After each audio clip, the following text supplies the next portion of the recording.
Welcome to the Get Hired Fast workshop. If you're somebody who's looking to get hired fast without settling, getting ignored, or losing hope, my friends, you are in the right place. I see a ton of people who are joining from all over. I see Galit from LA. I see Jake from Philly. Hi, Marion Murphy. Nice to have you here. So glad to have you all here, and it looks like we're having more people join. So look, folks, if you've taken the time out of your day to be here, I really want to acknowledge you. It's just a sign to me that you're somebody who kind of cares about your career. So if you are looking to get hired fast, you're in the right place. So, look, folks, sometimes being on a job search can feel a lot like pounding sand. Sometimes it can feel like waiting on a glacier. Hey there, Chris from the Twin Cities. Sometimes it can feel like being lost at sea. Other times it can feel like wandering through the desert or going into an arena or staring into an abyss.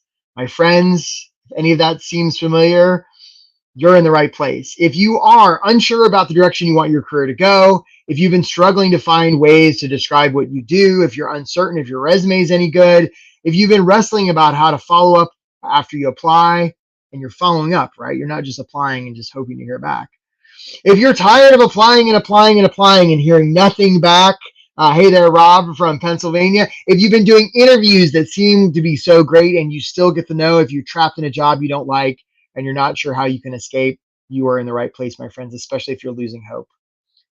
Who's it not for? If you're somebody who's just kind of super casual about your career, who's not willing to do the work, if you're reluctant to take responsibility for the results you've been getting, if you're just interested in finding a job that makes money, if you're stuck in your ways and closed-minded, and especially if you know a lot about why you haven't been getting traction in your job search, if you're unwilling to be authentic, this may not be the workshop for you. What you will learn during our time today is how to get hired fast without settling, getting ignored, or losing hope.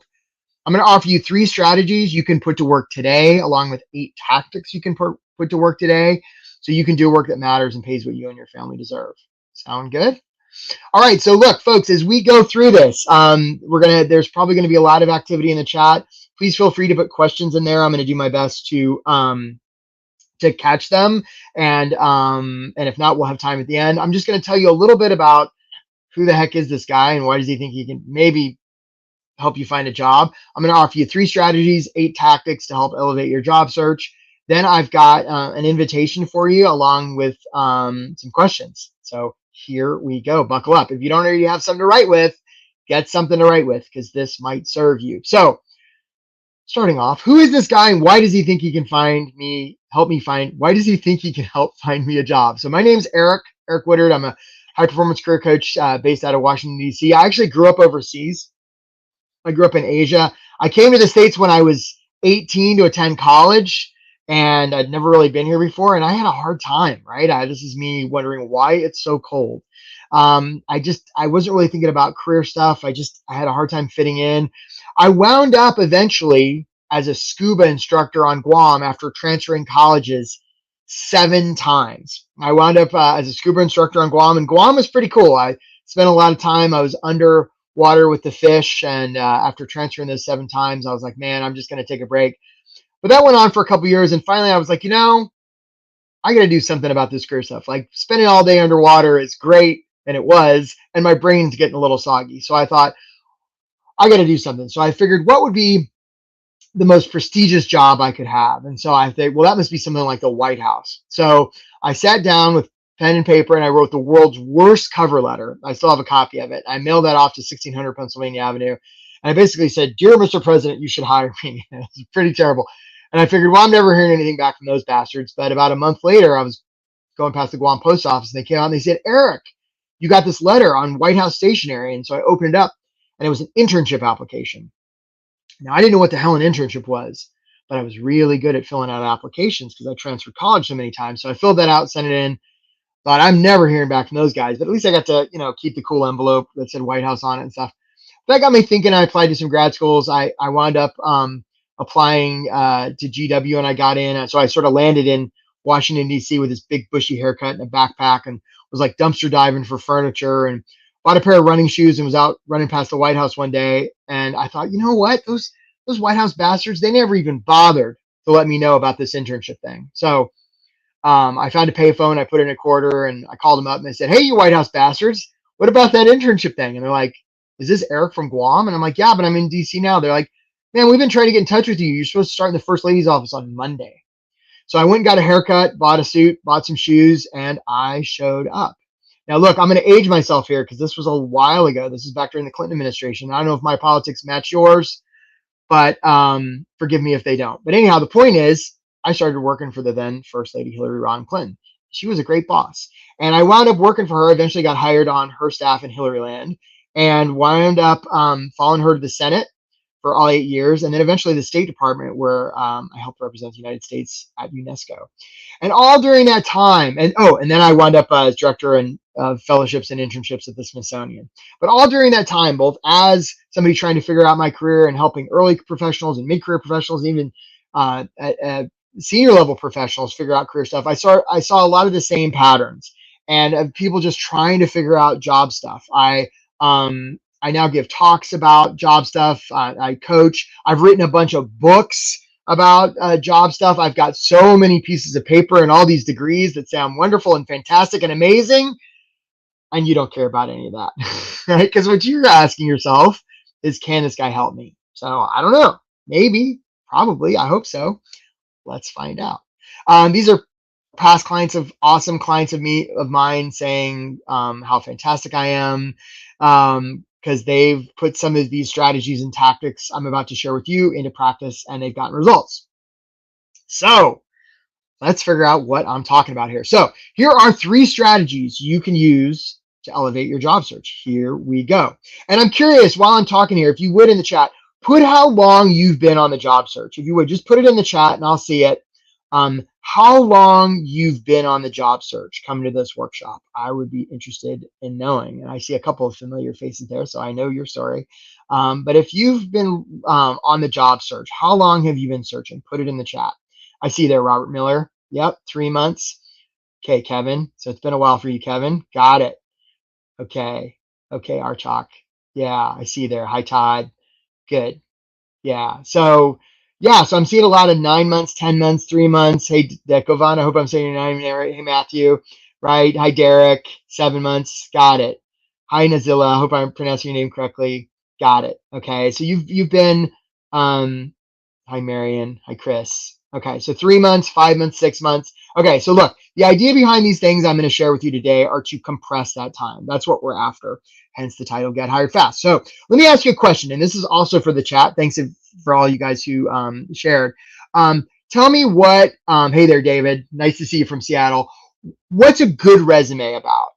Put it in the chat. And there's a little bit of a delay between the time I ask questions and I see them in the chat. So this is when I like to make words and say things, right?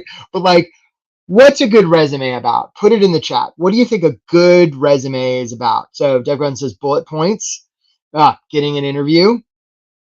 Okay, says Matthew. Any other takers there? What's a good resume about?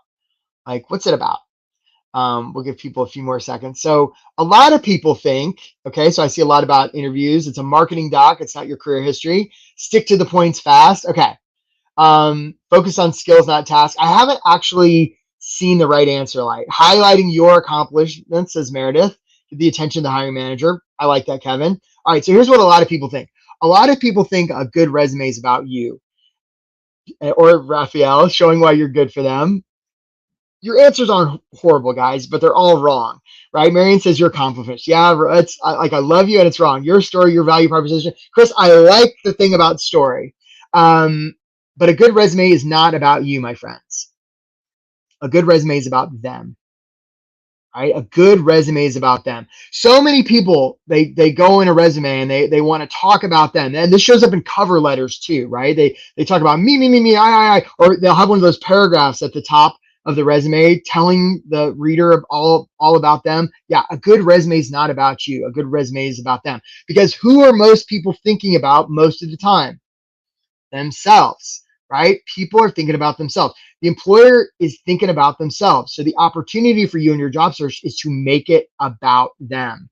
right? Make the right. Employers are focused on themselves. So the opportunity for you is to make your application about them. And when I say your application, I mean it's your resume, your cover letter, your networking, your interviews, your follow-up, all of it, make it about the employer. Okay. And we're going to talk about how to actually do this when we get to our tactics. Okay. So it makes a lot of sense here. And I'm actually going to change this because I'm blocking my own words here. It's really natural that we would think that that a resume is about us, right? Because often the first resume we created was coming out of school. And look, in school, it is all about us, right? That first day of kindergarten where there's that line at the top of the paper, it's our name, it's our cubby, it's our grade, it's our paper, it's our report card, it's our diploma. And yet, when we move to the working world, those of you who are seasoned professionals know, as I do, that it's not about us. It's about the client, the constituent, the customer, the shareholder. Now, look, a good company is going to take care of the people that work for it, but it's a means to an end, right? When Google gives free lunch to its staffers, it's not because the purpose of Google is to give free lunch. The purpose of Google is to make better Google. And if they can make better Google by giving free lunch to their people, they will. But it's a means to an end. So realize that in the employment world, it's not about us, it's about them. Okay, it's about the organization we're applying to. All right, so there you go. On to strategy number 2. Okay, so who can tell me what these are, right? Who can put in the chat what these are? Put it in the chat. And a lot of times, these things are in libraries, right? And they're on libraries in a downtown. And a lot of times on the front of these things, there's some words. So first of all, in the chat, tell me what these are and what do we call those words that tend to get on the front of these things? Those words that are on the front of these things, what do we call those words? I know there's a little bit of a delay. So what are these things called?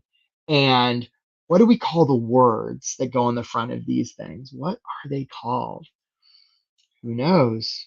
Right? We can't go forward until somebody there. Legends is what they're called.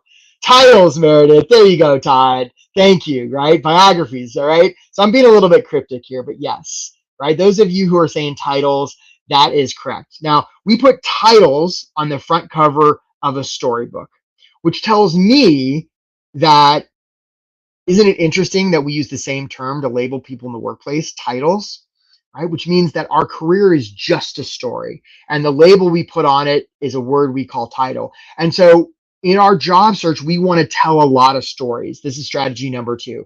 Tell stories. And something like a title, just like we put a title on the front cover of a storybook, we put the title on the story of our career. So realize that we want to tell a lot of stories in our job search. And if you're not telling stories, it's a real missed opportunity.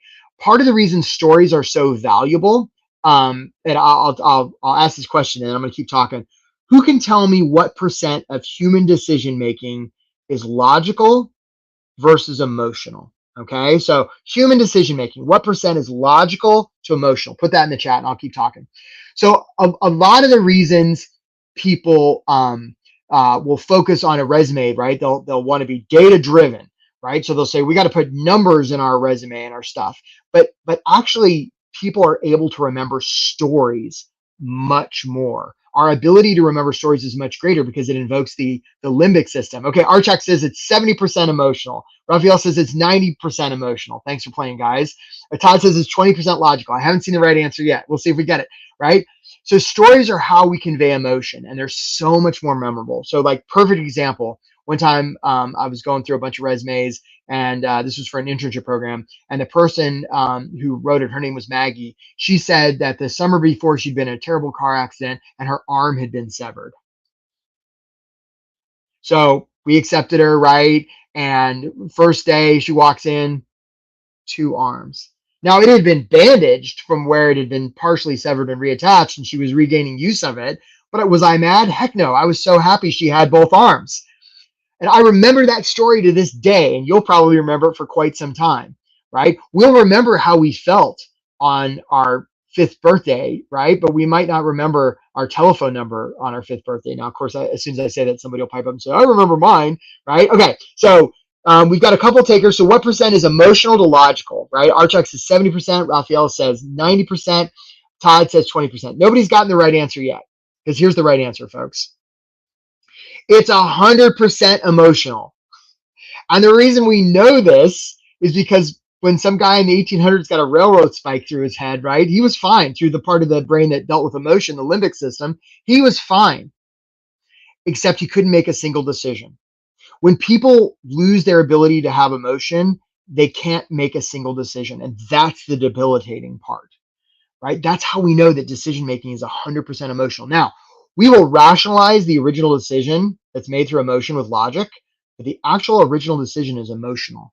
So we want to use that in our job search. There's only one reason that they're going to hire us. And that reason is, do they trust us? That's the only reason they're going to hire us. Do they trust us to understand the thing they need done and be able to help them with the thing done? That's the only reason, right? People remember stories and feelings. Make your application a story. Realize that titles are just a story, and they're going to vary between organization.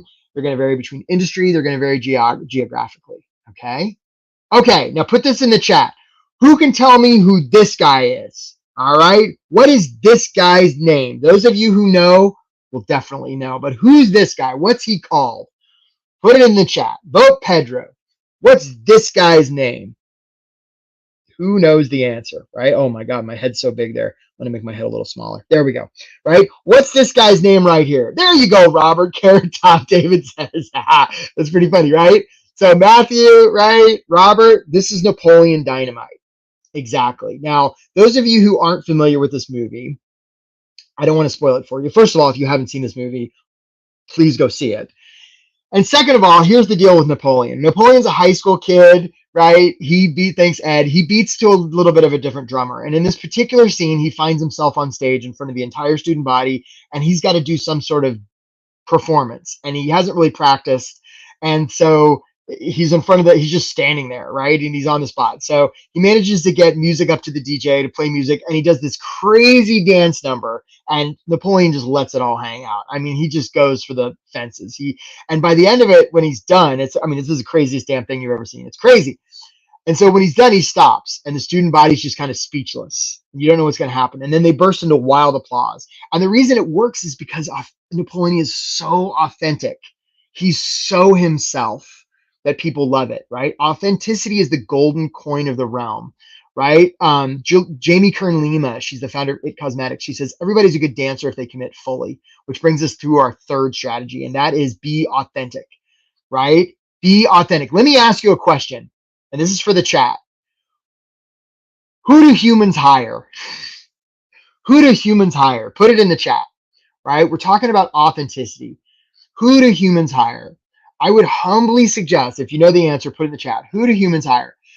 People are going to hire us because we're a human, not in spite of it, right? So all this stuff you hear out there about, you got to follow the ATS, right? They hire, our check says honest humans, right? I would say, yeah, there you go, Raphael. I would say humans. Humans hire humans.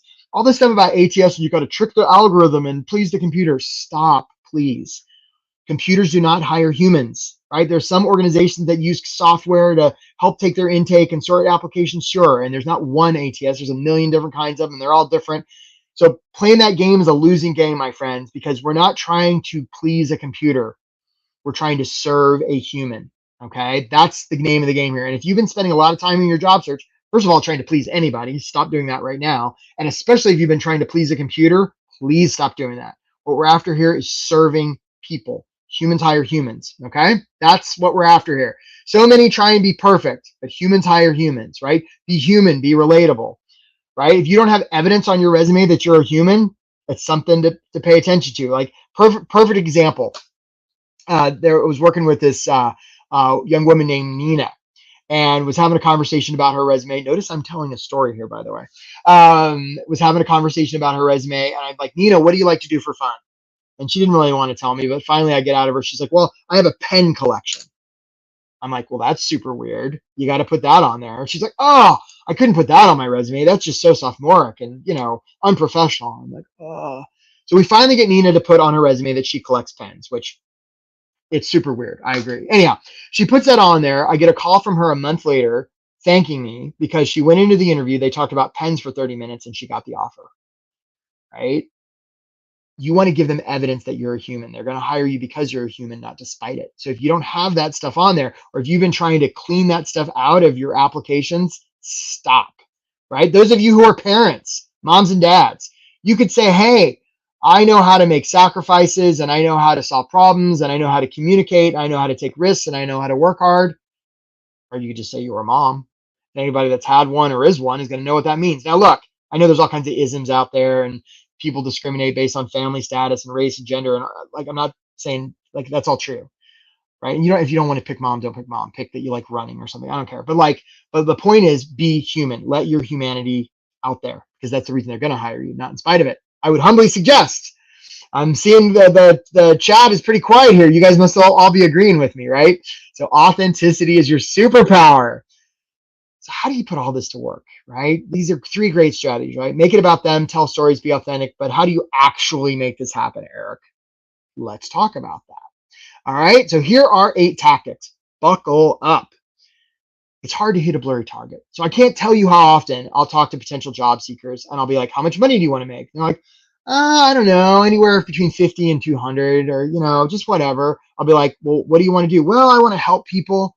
Look, that's super beautiful and it's really vague. And the universe does not reward specificity. What this boils down to is a thing called the reticular activating system. This is a part of our brain that when we go to buy a new car, we're like, nobody's got this car, right? And as soon as we drive it off a lot, we see that car 5 times on the way home. Bruce Lee has a quote where he says, be careful what you tell yourself. Your brain is listening. It's the same for this, right? Our brain will find what we're looking for. If we say, you know what, everybody's out to get me, that's what we'll find. If we say, you know what, there's only, a certain kind of job for me out there, that's what we'll find. If we say, you know what, the world is collaborating to help me be successful, that's what we will experience. Okay, because our brain will find what we're looking for. So the opportunity here, my friends, is to be super specific in your job search. You want to have clarity, and this is tactic number 1, right? You want to have real clarity around your goals, around what you want to do, around how much you want to make, where you want to be. That specificity helps because, frankly, look, if you're not clear about it, how can a potential employer be clear? Just saying, right? It's not just optional, it's vital, right? Race car drivers, NASCAR, when they drive 500 miles in a circle, they're really careful not to look at the outer wall because their car will tend to go there, right? So we want to have vision about where we want to go. There's a proverb that says, where there is no vision, the people perish. Okay, so we want to have clear vision about where we want to go and clarity. And the universe and the muses or whatever spiritual reference you have, if you have one, will deliver that. I would humbly suggest. Okay, folks, now pay attention. If you haven't been paying attention, we're getting in some really good stuff here. If I went out and bought that, what would I be buying? Put it in the chat. I'm going to wait because this is important, right? We got a lot of people here still sticking with us. If I went to the store and I bought that thing, what am I buying? Who can tell me? What is that thing? Right? So Todd says a drill, right? If I bought that, I'd be buying a drill. Any other takers? What would I be buying? If I bought a tool, and DeKoven says, I hope I'm saying your name right, DeKoven, right? DeKoven says a tool. Todd says, right? Titian says a screw gun. I haven't seen the right answer yet, right? Middle of the road power tool, says Leanne. Yeah, it's very discerning. Okay, battery power drill. So nobody's gotten this right yet. I'm actually not buying a drill because nobody needs a drill sitting around their garage, right? Nobody needs that. Nobody wants this sitting around their garage. What I'm actually buying, my friends, is a hole. And I actually don't need a hole in my wall. What I actually need is a place to put the hook. And you know what? Now that I think about it, I don't actually even need a place to put the hook. I don't need a hook sticking out of my wall. What I need is a place to hang the photo. And actually, I don't even want a place to hang the photo. What I want is the feeling I get when I look at the picture of my family that's hanging on the hook, that's in the hole that was made by the drill. And this takes us to our next tactic, which is narratives. Okay, we want to have narratives in our job search. All right, we want to get really clear about what they need, right? What keeps them up at night? Now, first of all, we're getting advanced here because most people aren't even talking about them, right? We already established in strategy number 1 that we're going to make our job search about them. Cool, you're on the right track. Now, once we make it about them, we don't want to just be talking about the drill, right? Or the hole. We want to be talking about the feeling. We want to be talking about whatever black swan that is that keeps them up at night. So that's the opportunity for you. If you can get to the thing and you can make them feel seen, heard, and understood, if when you go into an interview, instead of trying to sell yourself or perform, you can give them safety, no competition. You win. Okay. That is what we're after. How can we make them feel seen, heard, and understood? That's tactic number 2. All right. Tactic number 3. We're moving along here. That's a copy of my resume. Can you believe it? Look at that crazy thing. Look at that crazy thing, which brings us to our next thing, and that's the paper. Okay, so this is the technical part. This is your resume and your cover letters and all that kind of stuff. And one question I always ask people when I meet with them is, you got a resume, are you proud of it? And if you're not proud of it, then like, what the hell are you doing sending it to anybody, right? Because how can somebody be, how can you get anybody's attention or give safety to an employer, or have confidence in what you're able to do to help make the world a better place if you're not like proud of your resume, right? So we want to make your paper really, really good. And so many people they're using, and I see this all the time now, it drives me crazy. And if this is you, I really want you to listen up. They're using software and AI to try and spit out the resumes. Guess what the end result of that is? Your resume looks like everybody else. It's professional camouflage. And this goes back to what I was saying about humans don't hire computers. Humans hire humans. So I would humbly suggest the more automation and AI you can take out of your job search, the better. Let everybody else use that, and they're all going to look the same, right? We're making the case that we are not like, this is like Sesame Street.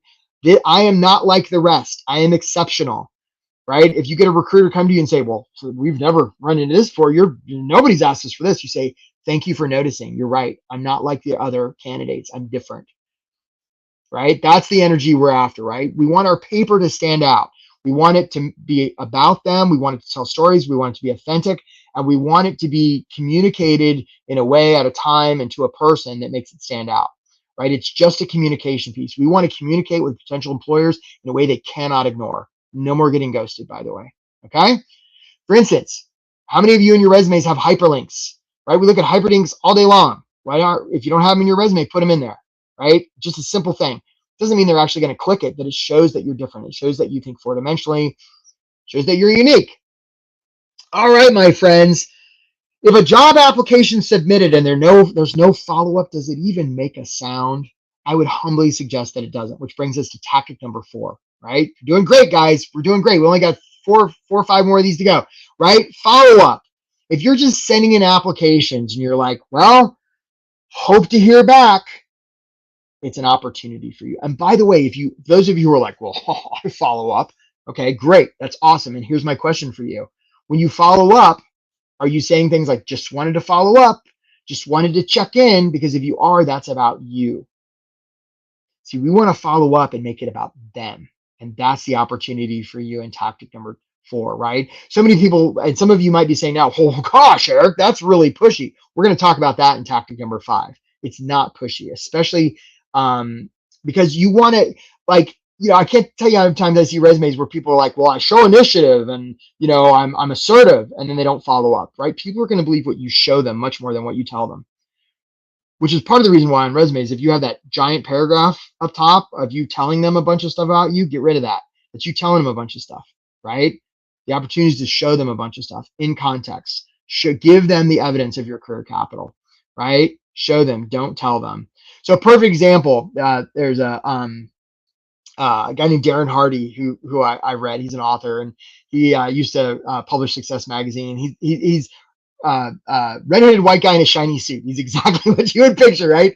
And he would like that description, I think. But he tells the story of when he was a realtor first starting out, how apparently with the MLS system, right, when a house, the contract with a selling agent expires, and somebody trying to sell their house opens up, like all the realtors in town will descend. And most people give them a call around 10 or 11.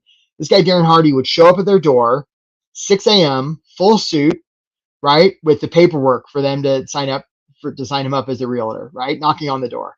And they'd sort of be like, who are you? And he'd be like, I'm your new realtor, right? And if that doesn't work, he'd send like a really big gift basket mid-morning. And then around early afternoon, one of his associates would show up with like a sold sign and said, you're going to need this, right? And what Darren says is he would lose about 1 out of 5 for being too aggressive, but he would get the other 4, right? So we want to follow up. Another story with a realtor is this guy named Ryan Serhant. He's I wrote a book called Sell It Like Serhant. He's a big realtor out of New York City. He has this thing where he's very responsive on email, okay? Except when people apply to work at his firm. And after, inevitably when they send the note saying, hey, thanks for letting me interview, he doesn't reply on purpose because he's waiting. He's waiting for them to show him. Then if they apply, write him a second time, he sends back a really discouraging message, like kind of screw off, right? And it's only when they email a third time that he's like, okay, why don't you come in and talk? All right. Same thing. I'm not Jewish. My wife is, and my mother-in-law is, right? But if I wanted to become Jewish friends, you'll have to correct me if I get this wrong, right? I knocked on a rabbi's door and I said, I'd like to become Jewish. She'd tell me, she'd be like, you know what? This is too hard for you. You can't do it. Too hard path for you. I'd have to come back and knock again. And she'd be like, no, it's too hard. Only when I knock a third time might she say, okay, come in, right? It's this pattern of threes. So look, whichever one of those stories, and notice I'm telling stories, whichever one of those stories resonates with you, pretend that every application you send in needs 3 follow-ups, right? This alone will be worth your time attending this workshop, okay? Follow up. Okay, now folks, for real, if you haven't been paying attention to this workshop, and if you're watching the replay and you haven't been paying attention, like, come back to me here because this is the most valuable thing I can offer you. And here it is. And we're going to put this in the chat, okay? Let's say there was a lake, and in the middle of the lake, someone's drowning. And they're surrounded by other people in little boats, okay? Somebody's in the middle of the lake drowning, and they're surrounded by other people in little boats. If that was a job search, metaphorically, who's the person drowning? Okay, I'm curious to see who gets it right. Okay, so somebody's in the middle of the lake drowning, and they're surrounded by other people in little boats. If that situation was a job search, who's the person drowning? Right? I'll give you some Jeopardy music. Da, da, da, da, da, da. No, that's just irritating. I won't do that. That's too.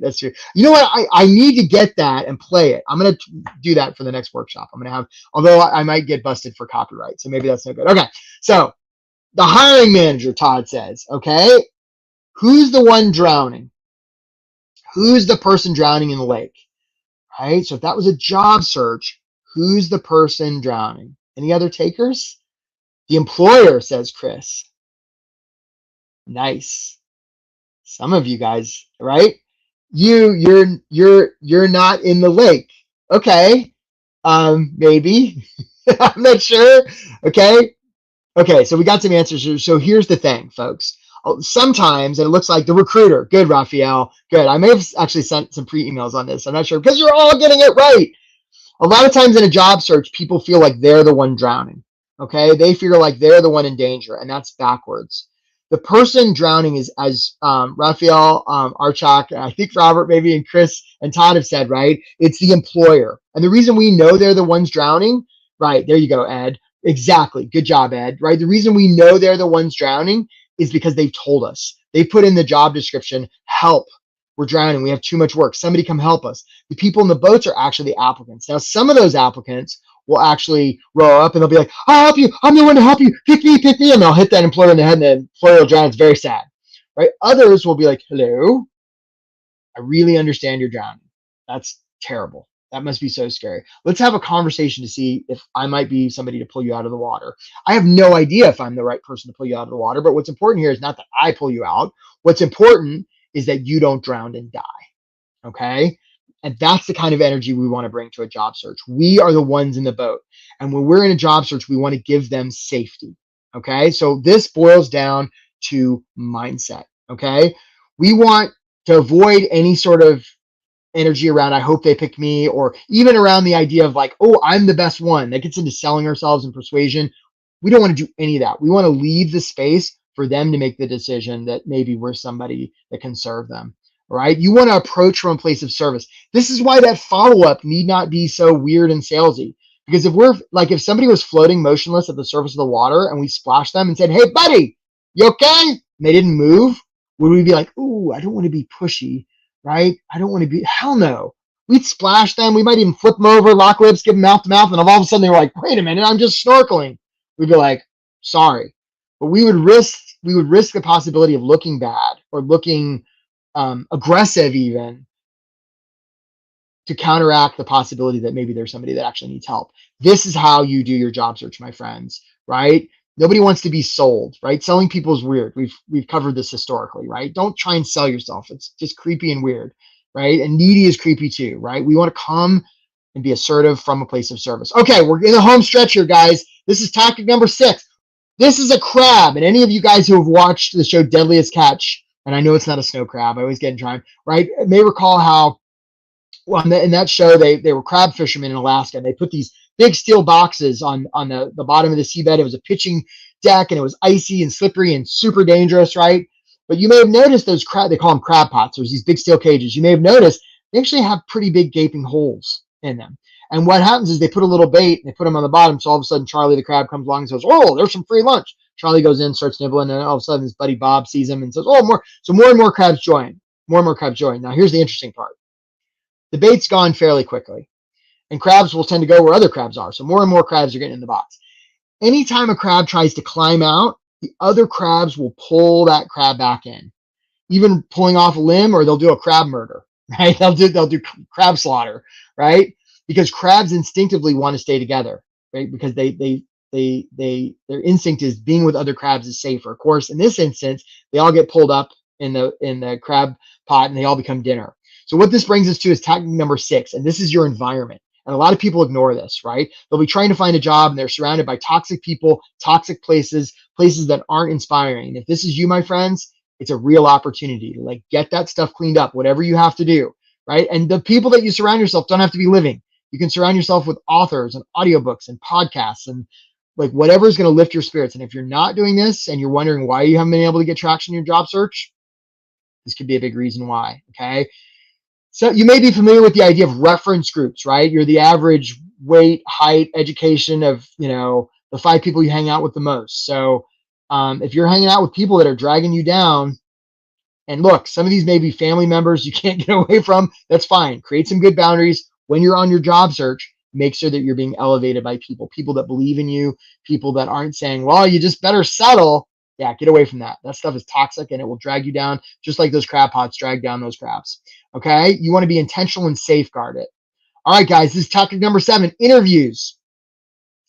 All right, who would like to know the best interview advice in the world? All right, we got a full crowd here still. I'm going to give it to you. Here's the best interview advice in the world. You ready? Okay, listen carefully. Don't answer their questions, okay?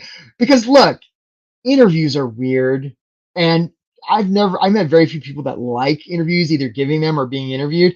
And it's really just this weird way we've come up with. It's the least bad way we've come up with to put 2 people in a room or a Zoom room and have one person judge another person based on sort of this contrived conversation. There's nothing organic about it. It's just kind of weird. Okay. Now look, I don't think interviews are going anywhere anytime soon.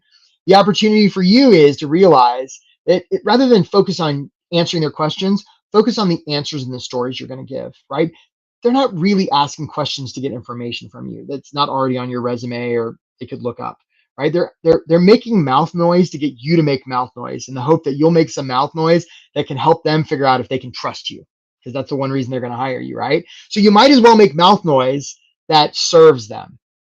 Okay. So ideally what you're going to go in there, and when they ask you a question like, tell me about yourself, you're like, I'll tell you all about myself. Here's what's possible for you, right? Here's the possibility for you. By the way, the things that are going on for you remind me of a time. And then I'm going to tell a story. And that's the narrative here, right? Now, this is, I'm being a little bit dramatic about this to make the point. Now, of course, if they're asking you technical stuff about, what's the ratio of X, Y, Z? Yeah, okay, fine. Give them the right answer. But anything that's adaptive, anything that's human, anything that's around the realm of can they trust me? We want to give them stories and answers that are going to strengthen that, right? Don't answer the question, right? Because they don't care. Okay, final tactic, guys. This is about offers. So often I'll talk to people, job seekers, and I'll be like, well, how your application's been going? And they're like, ooh, I'm really picky about where I apply. Or there's research around this, right? There's research on women that says, I forget what the number is, but if with women, if there's more than 30% of the things on there they don't feel qualified for, they won't even apply in the first place. This happens to men too, by the way. I've seen it firsthand, so I don't think it's unique to women. Here's the opportunity, folks. We don't have to worry about whether we're qualified for a job or we want the job unless and until they make an offer. Because one, they'll have an opinion about whether we're qualified. We can have an opinion, but it doesn't matter. And whether we want a job like, it's really understandable that we would think about that and worry about that, but it's optional. We really kind of don't have to worry about that unless and until we get the offer. And then even when we do, we can say yes, we can say no, or we can counter. We can get curious about their offer. So it's a real opportunity to sort of open up where you're applying, right? You know, a lot of certainty around like, well, I would never like that job, or I would definitely like that job. My invitation to you is to relax that certainty and instead be curious. Instead of saying, well, I definitely wouldn't like that job, ask questions like, I wonder if I'd like that job. And instead of applying from, well, I'm going to look good for them, ask the question, I wonder, like, how could I help them? Right? That's another way of looking through the job boards. Instead of asking yourself, what do I want? Ask, who can I help? See what happens there, my friends. You'll create some miracles.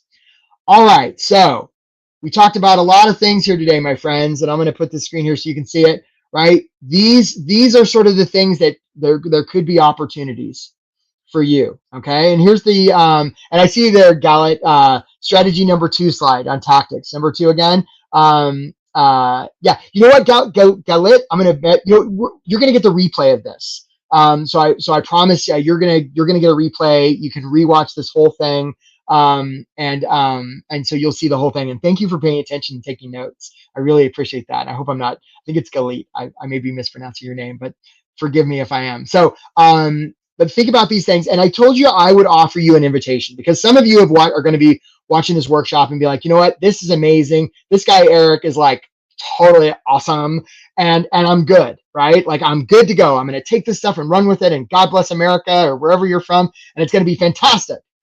And thank you, Galit, right? And others of you are going to be like, you know, this is different. Like, this is different. The stuff I've been doing, like hiding my age and stuff like that hasn't been working.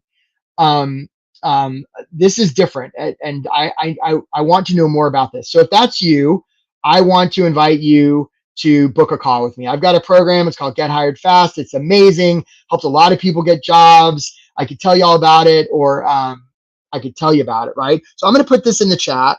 And if you'd like to book a call with me, that is the link right there. And people are already probably booking calls as we speak. I have time next week, I know. So if you're interested in talking to me, no strings attached. This isn't going to be some sort of heavy sales job. It's part of my practice. I really talk to people. Some of those people become clients, right? Longer term. And a lot of times they don't. Either way is fine. If you're really just looking to get guidance about your job search and you're tired of doing this alone, this is an opportunity for you. Yeah, Leanne says it's the opposite. I know. Thanks for noticing, Leanne, because as you're probably realizing, a lot of that other stuff doesn't work. So if what you're doing doesn't work, if you've been getting results, the system you have now, my friends, is perfectly attuned to the results you've been getting. Or I should say the results you've been getting is perfectly attuned to the system you have now. So the definition of insanity is doing the same thing and trying to get a different result. So if those of you, I saw how some of you have been there 3 months, 6 months, 9 months. If that hasn't been working and this stuff sounds different, fantastic. Let's talk. Because if I've been on the job search before, and I know for me, when I woke up in the morning, every morning I would think, is this today? Is this today? Is something going to change today? Is this today? My friends, this could be the thing that changes it for you, because a lot of the normal tactics you've heard, they kind of suck. Yeah, I see you there, Robert. Appreciate that. Leanne and Robert, sign up for a call if you want. I have no idea if it'll serve, but if it would, let's talk. Okay, so look, I'm going to make my head gigantic here, which will be sort of scary, because I know it's confusing, Leanne. Yeah, it is. And look, part of this is nobody knows what's best for you than you, but it's really easy to get tangled up.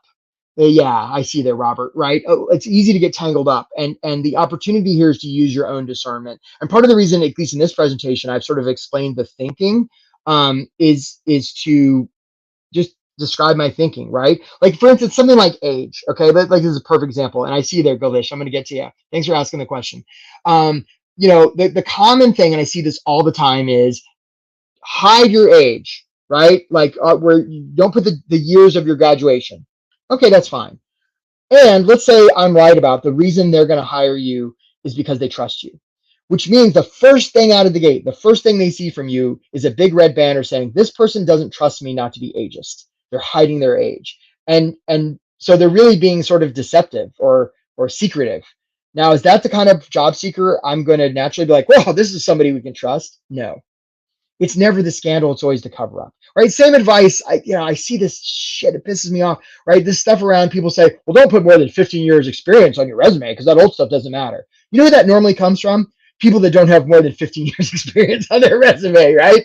Like notice who you're getting that guidance from, because the stuff you did 20, 30 years ago, is that somehow not relevant to who you are as a leader and communicator and kick-ass project director? Of course it's relevant. Put it on there, right? Your story matters. It's not the scandal, it's the cover up. Okay, so I'm going to put this. I feel fired up, guys. I'm going to put this in the chat one more time just because people are booking calls right now, and if you're interested in getting a call, I want you to have a chance. So a lot of the stuff I offer is different.